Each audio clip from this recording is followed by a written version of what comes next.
Hallelujah, praise the Lord everybody. एक बार फिर से प्रभु यीशु मसीह के नाम में आप सबका स्वागत है। वी वेलकम यू ऑल इस 15 मिनट्स विद गॉड्स वर्ड में। विश्वास करता हूँ आप सारे लोग भले चंगे हैं। प्रभु ने आपको संभाल रखा है, सारी चीज़ों से बचा रखा है, आशीषित हैं आप लोग, सामर्थी हैं। आइए प्रार्थना करेंगे। स्वर्ग और पृथ्वी के रचने वाले परमेश्वर, हम आपको धन्य कहते हैं। स्वर्गीय पिता, हम आपको महिमा देते हैं। अब्राहम, इसहाक और इजराइल के परमेश्वर, हम आपका स्वागत करते हैं। पिता, हम धन्यवाद देते हैं। स्वर्ग और पृथ्वी के रचने वाले परमेश्वर, करूबों पर विराजमान होने वाले प्रभु, हम आपको धन्यवाद देते हैं, आपको धन्य कहते हैं। ये अल्फा और ओमेगा, हम आपको धन्यवाद देते हैं। ये आदि और अंत, हम आपको धन्यवाद देते हैं, आपको महिमा देते हैं। राजाओं के राजा, प्रभुओं के प्रभु यीशु मसीह परमेश्वर, हम आपका स्वागत करते हैं। अपनी महिमा के सिंहासन पे विराजमान रहें प्रभु, हम आपके चरणों में ओ पवित्र आत्मा परमेश्वर एक बार फिर से स्वागत करते हैं। We welcome you holy spirit God. अपने इस घर में मैं आपका स्वागत करता हूँ। सब प्रियों के घरों में जहाँ वचन सुना जा रहा है, सुना जाएगा, मैं आपका स्वागत करता हूँ। आपकी प्रेजेंस से हर घर भर जाए, हर एक सुनने वाला भर जाए प्रभु। आपकी उपस्थिति हमारे ऊपर आए परमेश्वर, और जो कुछ भी आप टीच करना चाहते हैं, आज सिखाना चाहते हैं, सिखाए, because you are the best teacher holy spirit God. और आज फिर आप जो कुछ आप सिखाएंगे वो बेस्ट होगा हमारे लिए। हम सीखने वाले हैं, आप सिखाने वाले हैं। जो कुछ आज आप कहना चाहते हैं कहिए, जो करना चाहते करिए। सब बातों में केवल परमेश्वर महिमा पाए, प्रभु का ऊंचा नाम महिमा पाए, यीशु नाम महिमा पाए। आमीन, आमीन, आमीन। हालेलुया। आइए प्रभु के वचन को पढ़ेंगे। 15 मिनट में हम कुछ इंस्पायर होने की कोशिश करेंगे। मैं आपको इंस्पायर करने की कोशिश करता हूँ। अगर आप लोग इन वचनों के द्वारा, थोड़े या ज़्यादा जितने भी लोग हैं, अगर आप इन वचनों के द्वारा इंस्पायर होते हैं, तो अगर ये आपके जीवन में कुछ आशीष लेके आता है, कुछ आप इससे सीखते हैं, तो इसे शेयर करा करिए, लाइक करा करिए, कमेंट्स करा करिए। इससे हमें भी इंस्पिरेशन मिलती है। प्रभु आपको आशीष दे। आयम पढ़ेंगे यशाया की किताब, इसके 52nd चैप्टर को, बुक ऑफ आइजिया, यशाया, इसके 52nd चैप्टर को, इसकी 2nd वर्स को हम पढ़ रहे हैं, केवल एक लाइन को। 52nd चैप्टर, इसके 2nd वर्स में लिखा है, अपने ऊपर से धूल झाड़ दे यरूशलेम उठ। बाइबल यहाँ कह रही है अपने ऊपर से धूल झाड़ दे, shake yourself from the dust. जो डस्ट है, जो धूल है, अपने ऊपर से झाड़ दे, शेक कर दो अपने ऊपर से, और क्या हो जाओ, राइज हो जाओ, उठ जाओ, जाग जाओ, उठ जाओ। हालेलुया। अगर प्रैक्टिकली कोई भी व्यक्ति आपके ऊपर धूल डाल दे, डस्ट को डाल दे, आपके ऊपर फेंक दे, तो आप क्या करेंगे? आपका रिएक्शन क्या होगा? आपका रिएक्शन होगा जैसे किसी ने आपके ऊपर डस्ट को डाल दिया, धूल को डाल दिया, तो आप तुरंत अपनी बॉडी को शेक करेंगे, झाड़ने लग जाएंगे, उसे झाड़ेंगे कि क्या कर दिया। सारी अपने कपड़ों को, अपने सर को, जहाँ जो डस्ट गिरी होगी, आप उसे झाड़ेंगे, धूल को झाड़ेंगे। और ये बिल्कुल सही भी है कि आपको पता है आपके ऊपर धूल किसी ने फेंक दी या धूल पड़ गई गलती से, तो आप उसे शेक करेंगे, झाड़ेंगे, क्योंकि वो आपको दिखाई दे रही है कि ये डस्ट आपके ऊपर आ गई है, इसलिए आप उसे शेक कर रहे हो। वैसे ही हमारे जीवन में बहुत सारी डस्ट हमारे ऊपर आती है जो हमें नज़र नहीं आती, हमारे आत्मिक जीवन में आती है, हमारे स्पिरिचुअल लाइफ में हमारे ऊपर बहुत सारी डस्ट आ जाती है, धूल आती है जो हमें दिखाई नहीं देती। फिजिकल डस्ट जो दिखाई दे रही है, आपके ऊपर धूल आ गई, तो आप उसे तुरंत झाड़ते हो, साफ करते हो। अपने सर के ऊपर पड़ रही है, हाथ पे, पाँव पे, कपड़ों पे, आप उसे शेक करके झाड़ रहे हो। ऐसे ही उस शत्रु के द्वारा, शैतान के द्वारा हमारे आत्मिक जीवन में बहुत सारी डस्ट आती है, धूल आती है, जिसे वो डालता है, जो दिखाई तो देती नहीं, लेकिन हाँ उसका प्रभाव हमारे जीवन में दिखाई देता है कि बहुत बारी लेज़ीपन में आ जाते हैं, आलसी हो जाते हैं। बहुत बारी हम ऐसे सेल्फ पिटी में आ जाते हैं, आत्मदया में आ जाते हैं कि हम सेल्फ सेंटर्ड हो जाते हैं, अपने बारे में ही सोचने लगते हैं कि मेरे साथ ही हो गया, मेरे साथ ही हो गया, मेरे साथ उसने ये कर दिया। मतलब आत्मदया में हम जिंदगी जीने लगते हैं, सेल्फ सेल्फ पिटी जिसको कहते हैं, आत्मदया के अंदर हम आ जाते हैं। और एक सबसे बड़ी चीज़ जो हमारे जीवन में होती है, जब शत्रु और शैतान हमारे आत्मिक जीवन में डस्ट डालता है, उस धूल को डालता है, तो हम डिप्रेस हो जाते हैं, निराश हो जाते हैं। और एक सबसे बड़ा हथियार है शैतान का, सबसे बड़ी धूल है प्रभु के लोगों को, प्रभु के बच्चों को डिप्रेस करने के लिए, या संसार में रहने वाले मनुष्यों को डिप्रेशन में डालने के लिए, डिप्रेस करने के लिए, निराश करने के लिए। ये उसकी बहुत बड़ा हथियार है, एक स्पिरिचुअल डस्ट है उसके पास, कि वो लोगों के ऊपर डालता है और वो लोग निराशा में चले जाते हैं, डिप्रेशन में चले जाते हैं और हारा हुआ सा फील करते हैं। वो सारी चीज़ें उनको ख़राब लगती हैं, कुछ भी अच्छा नहीं लगता। और हम जानते हैं कि ये हमारे स्पिरिचुअल लाइफ को क्या कर देता है, ख़त्म करता है।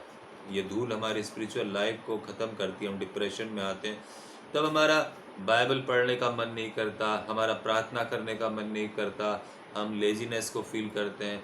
हम पढ़ने जाते हैं तो हमें नींद आना चालू हो जाती है, हम वचन को पढ़ते हैं तो हमें आलस आना चालू हो जाता है। ये सब एक तरह का, मैं इसे बोलता हूँ पोल्यूशन बोलता हूँ, कि ये पोल्यूशन है जो हमारे अंदर भर जाता है, जो वो स्पिरिचुअल डस्ट है जो शत्रु हमारे जीवन पर डाल देता है।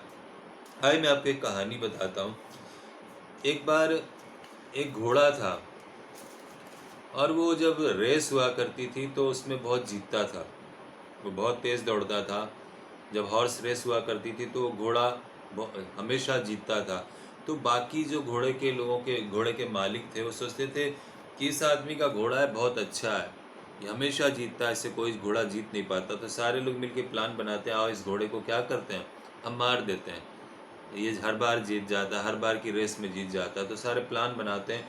और एक बार जब घोड़ा कहीं अकेले में कहीं घास चर रहा होता है तो वो क्या करते हैं, शत्रु के लोग गड्ढा खोदते हैं, बहुत गहरा गड्ढा खोदते हैं कि इसमें घोड़े को डाल देंगे, गिरा देंगे और इसके बाद इसके ऊपर मिट्टी डाल के इसको इसमें दफन कर देंगे। और वो लोग सक्सेसफुल भी हो जाते हैं, उस घोड़े को उस गड्ढे के अंदर डाल देते हैं। उसके बाद सारे लोग चारों तरफ से उसके ऊपर मिट्टी डालना चालू करते हैं, उस ताकि गड्ढे के अंदर ही बंद हो जाए, हमेशा के लिए इसी के अंदर कैद हो जाए, मर जाए। और लेकिन घोड़ा बहुत समझदार था, जैसे ही वो लोग उसके ऊपर मिट्टी डालते थे सारी तरफ से, तो जैसे धूल डस्ट घोड़े के ऊपर आती थी तो घोड़ा शेक कर देता, अपनी बॉडी को पूरी तरह से शेक करता था, हिलता था और पूरी धूल को झाड़ देता था। झाड़ के वो धूल झड़ के ज़मीन के ऊपर जाती थी और वो ज़मीन पे अपने पाँव से उसे रौंद देता था, तो मिट्टी जब उसके पाँव के नीचे आ जाती थी, वो जितनी धूल ऊपर से मिट्टी डालते थे सारी मिट्टी को शेक कर देता था, सारी डस्ट को शेक कर देता था और नीचे पाँव से रौंद देता था। वो बार बार उसके ऊपर धूल डालते थे, लेकिन बार बार वो जब झाड़ता था तो होता क्या था, वो दब तो रहा नहीं था, बल्कि गड्ढा भरता जा रहा था, वो ऊपर आता जा रहा था, गड्ढा जो था वो भरता जा रहा था, क्योंकि मिट्टी को शेक कर रहा था अपनी बॉडी पर से और नीचे से पाँव पे दबा रहा था। नीचे करते करते एक समय ऐसा आया, गड्ढा बिल्कुल भर ही गया, लगभग भरने पर आ गया। वो लोग फिर भी मिट्टी डाल रहे थे और जैसे ही वो भरने पर आ गया कि घोड़ा वहाँ से बाहर जंप कर सके, और उसने बाहर से जंप किया और भाग गया। बाइबल भी हाँ हमें यही बात बोली है, shake yourself from the dust rise, अपने ऊपर से धूल झाड़ दो और उठ जाओ। हमें भी क्या करना है, जो डस्ट है, जो शैतान, जो शत्रु है हमारा, हमारे आत्मिक जीवन के ऊपर डालता है, जो हमें नज़र तो आ नहीं रही, लेकिन हम उसका प्रभाव देखते हैं, उसका इफ़ेक्ट अपनी लाइफ में देखते हैं कि हम डिप्रेस हो रहे हैं, हम निराश हो रहे हैं, हम हताश हो रहे हैं, हम लेज़ी हो रहे हैं, हम अनहैप्पी हैं, हम खुश नहीं हैं, हमारी ज़िंदगी में जॉय नहीं है, हम आनंद नहीं फील कर पा रहे और हम डिप्रेशन को फील कर रहे हैं, हम बाइबल नहीं पढ़ पा रहे, हम प्रार्थना नहीं कर पा रहे, हमारा मन नहीं लग रहा किसी भी चीज़ में। ये स्पिरिचुअल डस्ट है जो हमारे जीवन के ऊपर शैतान लेके आता है। और प्रभु का वचन हमें कमांड कर रहा है, शेक, इसे शेक करो, इसे झाड़ दो, इस डस्ट को झाड़ दो और क्या हो जाओ, राइज हो जाओ उस घोड़े की तरह। जैसे हमेशा जीतता था, आज भी वो जीत गया।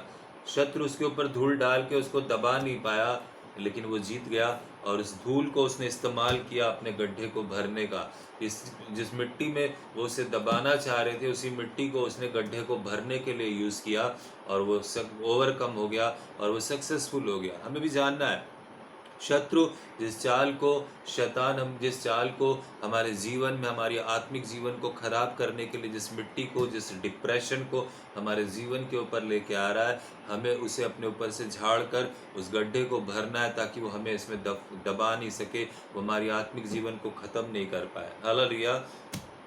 ये सब क्यों होता है? क्योंकि हमारे जीवन में बहुत सारी क्या आती हैं, प्रॉब्लम्स आती हैं, और जब ऐसी चीज़ें हमारे जीवन में आती हैं तो हम डिप्रेस होते हैं। मैं आपको एक चीज़ बताना चाहता हूँ, एक बहुत प्रैक्टिकल बात जो आपको बहुत इंस्पायर करेगी। ये सारी प्रैक्टिकल चीज़ें हैं जो मैं आपको बता रहा हूँ।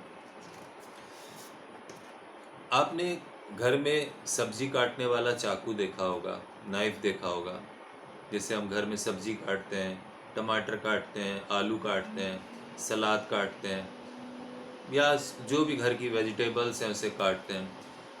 आपने देखा होगा उस चाकू में एक उस नाइफ के अंदर एक ब्लेड होता है, आगे चाकू होता है, इससे कट किया जाता है, और उसके पीछे एक बेट होती है, लकड़ी की बेट होती है ना। आप उसे कैसे यूज़ करते हैं? अगर आप उस चाकू को, उस नाइफ को अगर आगे के ब्लेड को पकड़ के यूज़ करेंगे तो आपका हाथ कट सकता है या आपको हर्ट कर सकता है। लेकिन अगर आप उसको बेट से, पीछे लकड़ी के उस बेट से पकड़ के उसे यूज़ करेंगे तो ये आपके बहुत यूज़फुल है, आपके लिए बहुत फ़ायदे की चीज़ है। इससे आप सारी चीज़ों को कट कर सकते हो, अपने घर की सब्जी को काट सकते हो, क्योंकि ये आपके लिए यूज़फुल है, क्योंकि आप उसे बेट से पकड़ के, पीछे की लकड़ी से जो बेट होती है उससे पकड़ के आप यूज़ कर रहे हो, आप उसको ब्लेड से नहीं पकड़ रहे, है ना। हमारे जीवन में आने वाली प्रॉब्लम भी ऐसे ही है। मैं आपको इंस्पायर करना चाहता हूँ। ये समस्याएं या तो आपको डिप्रेस कर सकती हैं, मतलब आप उसे ब्लेड से पकड़ रहे हो, आप हर्ट हो रहे हो, आपके ऊपर धूल पड़ रही है, आप डिप्रेस हो रहे हो और शैतान आपके ऊपर धूल डाले जा रहा है और आपके आत्मिक जीवन को किल किए जा रहा है, आपके स्पिरिचुअल लाइफ को ख़त्म किए जा रहा है, और आप समझ नहीं पा रहे कि मेरे साथ क्या हो रहा है। अगर आप उस नाइफ को बेट से पीछे से पकड़ के यूज़ करते हैं तो ये आपके लिए एक यूज़फुल चीज़ है, ये आपके लिए एक ब्लेसिंग बन सकता है। तो हम अपने जीवन में आने वाली सिचुएशन को कैसे यूज़ कर सकते हैं, आपको ध्यान से देखना है। जब शत्रु आपके ऊपर प्रॉब्लम लेके आता है तो आपको एनालाइज करना है, इस प्रॉब्लम के द्वारा मैं डिप्रेस हो जाऊं, टेंशन में आ जाऊं, अपना जॉय लूज़ कर जाऊं, अब समस्या में घिर जाऊं, अपने ऊपर मिट्टी, जो मिट्टी मेरे ऊपर डाल रहा है, धूल मेरे ऊपर डाल रहा है, इसके अंदर मैं दब जाऊं, मैं अपनी स्पिरिचुअल लाइफ को ख़त्म कर लूं, मैं बाइबल पढ़ना बंद कर दूं, मैं प्रार्थना करनी बंद कर दूं। या दूसरी तरफ यह है कि आप उस सिचुएशन को, उस धूल को अपने गड्ढे को भरने के लिए यूज़ कर रहे हैं, उस नाइफ को आप बेट से पकड़ के यूज़ कर रहे हैं, मतलब आप कह रहे हो मैं इस धूल को झाड़ता हूँ, मैं डिप्रेस होने वाला नहीं, मैं निराश होने वाला नहीं इस समस्या में, मैं इस प्रॉब्लम में गिरने वाला नहीं, मैं बाइबल को पढ़ूंगा, मैं प्रार्थना में जाऊंगा। हमारे लिए सबसे बड़ा रास्ता क्या है? जब बाइबल कह रही है शेख, झाड़ दो धूल को और अराइज करो, जाग जाओ, उठ जाओ, तो हमें क्या करना है? हर प्रॉब्लम में जहाँ हमें फील हो रहा है कि ये प्रॉब्लम मुझे डिप्रेस कर रही है, मैं डिप्रेशन में जा रहा हूँ, मैं अपने जॉय को लूज़ कर रहा हूँ, मेरा आनंद खो रहा है, मेरी स्पिरिचुअल लाइफ किल हो रही है, मेरा आत्मिक जीवन खत्म हो रहा है, तो हर बार आप प्रार्थना में जाइए, इस वचन को पढ़िए, परमेश्वर की संगति में जाइए, प्रभु के चरणों में जाइए, बाइबल को पढ़िए ज़्यादा से ज़्यादा। जैसे ही आप बाइबल को पढ़ना चालू करेंगे, आप देखेंगे कि आपके ऊपर से धूल झड़ रही है। आत्मिक जीवन में धूल को हटाने का रास्ता क्या है? परमेश्वर के वचन को पढ़ना, प्रार्थना में जाना। जैसे फिजिकल रूप में कोई आपके ऊपर मिट्टी फेंक दे, धूल डाल दे, या धूल आपके ऊपर कहीं से गिर जाए, आ जाए, तो आप उसे शेक करते हो। आत्मिक जगत में हम धूल को कैसे शेक करते हैं? जैसे ही आप वचन में जाते हो, जैसे ही आप बाइबल में जाते हो, जैसे ही आप प्रार्थना में जाते हो, जैसे ही आप पवित्र आत्मा की उपस्थिति में जाते हैं, जैसे ही प्रभु की संगति में बैठते हैं, आप देखते हैं कि आपका पोल्यूशन अंदर से, आपकी धूल आपके ऊपर से हटना चालू हो रही है। वो आपको दिखाई देगा कि धूल हट रही है, निराशा हटना चालू हो जाएगी, डिप्रेशन हटना चालू हो जाएगा, टेंशन हटनी चालू हो जाएगी, जॉय फिर से वापस आना चालू हो जाएगा, क्योंकि आप प्रभु की संगति में जा रहे हो। बाइबल कहती है इन दाई प्रेजेंस, प्रभु की उपस्थिति में there is fullness of joy, आनंद की भरपूरी है। कहाँ पे? परमेश्वर की उपस्थिति में, और कहीं नहीं। हम कैसे धूल को झाड़ सकते हैं अपने ऊपर से? हम कैसे उस स्पिरिचुअल धूल को झाड़ सकते हैं, उस डस्ट को अपने जीवन से शेक कर सकते हैं? प्रभु की प्रेजेंस में जाने के द्वारा, जहाँ आनंद की भरपूरी है, जहाँ शांति है, जहाँ डिप्रेशन हट के आनंद आ जाता है, जहाँ टेंशन हट के होप आ जाती है, आशा आ जाती है, फेथ जागृत हो जाता है, और जहाँ पर हम खुशी को फील करते हैं, जॉय को अपने हार्ट में फील करते हैं, आनंद को फील करते हैं, अपनी प्रभु की उपस्थिति में हम वचन को पढ़ रहे होते हैं, पॉल्यूशन हमारे अंदर से निकल रहा होता है, हम देख रहे होते हैं कि धूल हमारे अंदर से बाहर जा रही है, पॉल्यूशन हमारे अंदर से बाहर जा रहा है, स्पिरिचुअल जीवन में जो हमारे आ चुका है। तो इसे पढ़िए। जब समस्या आपकी लाइफ में आए तो आप उसे कैसे हैंडल करते हैं, या आपके ऊपर है। प्रॉब्लम आपको मिट्टी में दबा सकती है, आपके स्पिरिचुअल लाइफ को, या प्रॉब्लम आपको अराइज कर सकती है, धूल झाड़ के खड़ा कर सकती है, शाइन होने के लिए, चमकने के लिए। ये हमारे ऊपर है कि हम क्या करते हैं। हर समस्या में, हर प्रॉब्लम में डिप्रेस हो, जब आपको लगे कि आप डिप्रेस हो रहे हो, आपको लगे आपका जॉय चला गया, आपको लगे आप लेजी हो गए, आपको लगे आपसे प्रार्थना नहीं हो पा रही, आप जाइए परमेश्वर की संगति में, ज़बरदस्ती जाके बाइबल पढ़िए, ज़बरदस्ती जाके प्रे करिए कि प्रभु, कि नहीं मुझे करना है, मुझे पता है, नहीं तो शत्रु मेरे ऊपर धूल डाल, इस डस्ट को डाल के, धूल को डाल के मुझे मेरी आत्मिक जीवन को ख़त्म करना चाहता है, तो मैं इस धूल को झाड़ूंगी, मैं इस धूल को झाड़ूंगा। और आप खड़े होइए और जाइए। प्रभु का वचन आपसे कह रहा है, अपने ऊपर से धूल झाड़ दे, उठ जा, खड़ी हो जा। और हमें झाड़ना ऐसे, हम बाइबल में जैसे ही जाएंगे, वचन को पढ़ने जाएंगे, परमेश्वर की संगति में जाएंगे, प्रार्थना में जाएंगे। आप खड़े रहिए, प्रार्थना करते रहिए, आप बाइबल को पढ़ते रहिए, कंटिन्यूली पढ़ते रहिए, जब तक कि आप फील ना करो कि आपका जॉय फिर से वापस आ गया, जब तक कि आप फील ना करो आपके अंदर से पोल्यूशन हट गया, वो डस्ट हट चुकी है जो शत्रु आपके ऊपर डाल रहा था। आप फिर से चार्ज अप फील कर रहे हो, आप फिर से जोश में आ गए हो, आपके अंदर फिर से जॉय आ गया, लेजीनेस चली गई है, आप फिर से एनर्जेटिक हो गए, आप फिर से एक्साइटेड हो गए हो प्रभु के लिए, अपने जीवन के लिए। समझ लिए कि धूल आपके ऊपर से हट चुकी है। हालेलुया। तो उस नाइफ को ब्लेड से पकड़ने का इस्तेमाल ज़रूरत है हमें, उसे ब्लेड से पकड़ने की ज़रूरत नहीं है। उस धूल को उस समझदार घोड़े की तरह अपने ऊपर से शेक करने की ज़रूरत है, और उसे यूज़ करिए। शैतान की डाली हुई धूल को, आत्मिक जीवन में डाली गई धूल को हम सक्सेस की सीढ़ी बना सकते हैं, हम जॉय के लिए सीढ़ी बना सकते हैं, हम कामयाबी की सीढ़ी बना सकते हैं। तो हमें जाना है। हर सिचुएशन में कभी भी डिप्रेस मत होइए।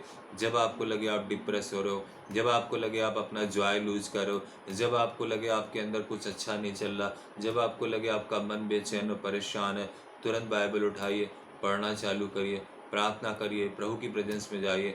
आप आनंद से भर जाएंगे, आप जॉय से भर जाएंगे। आप धूल को झाड़ रहे हैं, आप उठ के खड़े हो रहे हैं, आप फिर से उत्साहित हो रहे हैं, आप फिर से जॉय में आ रहे हैं। हालेलुया। प्रभु आपको आशीष दे। आए प्रार्थना करेंगे।